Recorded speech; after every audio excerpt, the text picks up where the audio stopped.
What does the Bible say about gambling? Troy, we have a good question for today. Okay. A question that many have asked, a question that many are wondering about, hot button issue, if you will. Is gambling a sin? Okay. Just drop that right there. Just drop it right there. Is gambling a sin? Is the question for today. Okay. And let's just go ahead and approach it, but let's approach it in the proper manner. What we have to do when you talk about things like this, gambling, the Bible does not use the word gambling. Right. So they want to know if it's there in the Bible. Does it say anything about it? Actually, that's part of the question. Does it say anything about it? No, it doesn't. Yeah, and we need to recognize that the Bible, there's lots of things like that. Yeah, the Bible there's a like lot of things. drug abuse, abortion, all kinds of things that the Bible doesn't talk about. But we can get the principles. That's right. We can get the principles, and that's the Bible will reveal a lot of answers to you by way of principles. And what we have to understand is we are stewards of God's estate, right? There it is. Yeah. As Christians, as members of the body, God has said, even those who aren't members of the body, you're still a steward. A steward can be good, a steward can be bad.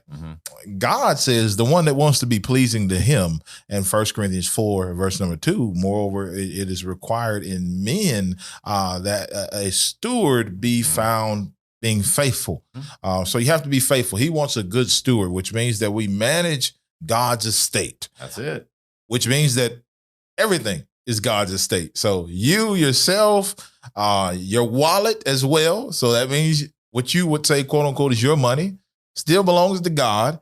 And he expects us to use those in a advantageous way, a righteous way that will be beneficial and not for us to waste that which is Exactly. he. And as you mentioned, there are principles that we use. So that's one of them, stewardship. Another one is the famous verse in 1 Timothy chapter 6, for the love of money, not money itself, but the love of money is the root of all kinds of evil, which some have strayed from the faith. And so gambling a lot of times involves a love for money. Absolutely. We could also put in the verses about working, 2 Thessalonians chapter 3, verse 10, Proverbs 14:23, that talks about the fact that we are to work.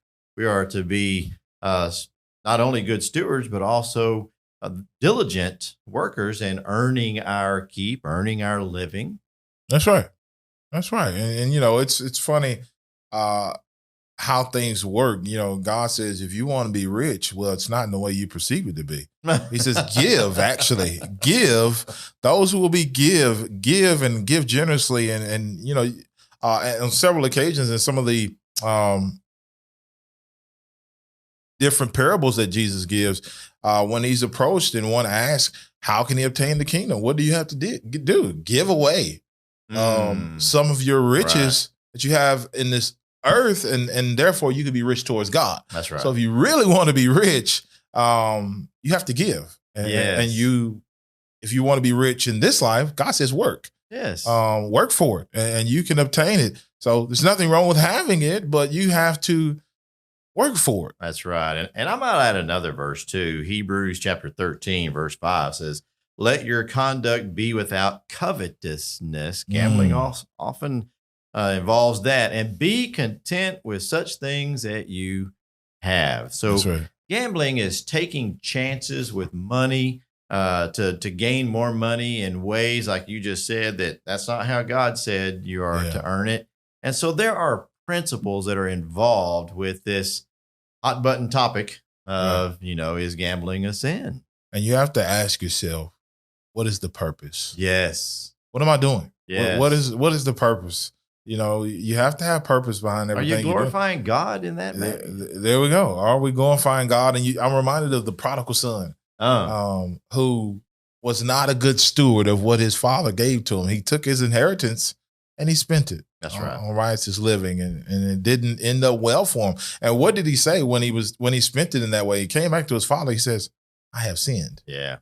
I have sinned in that I haven't been a good steward of that of which I've been entrusted. And I've just been, Yes. I've been out in a bad way, and I'm coming to be restored to the fold. So anything that would be perceived in being a misuse of what God has entrusted us Mhm. with, because they might say there's not one particular form that gambling can take on, so there's might be multiple. Are there better ways that I could use this money?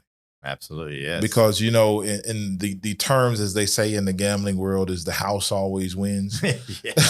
So Yeah. the gambling world is not intended for you No. to win and win and win. You're going to lose more than you're going to win. Mhm. And there are people who are starving. There are people who don't have Yeah. clothes on their back. There are people who are in need. That might be some of your church members. That might Mhm. be some of your family members. Mhm. And yet we waste Yes. the money. So we could say that according to what we read in the Bible, gambling is indeed a sin. Amen.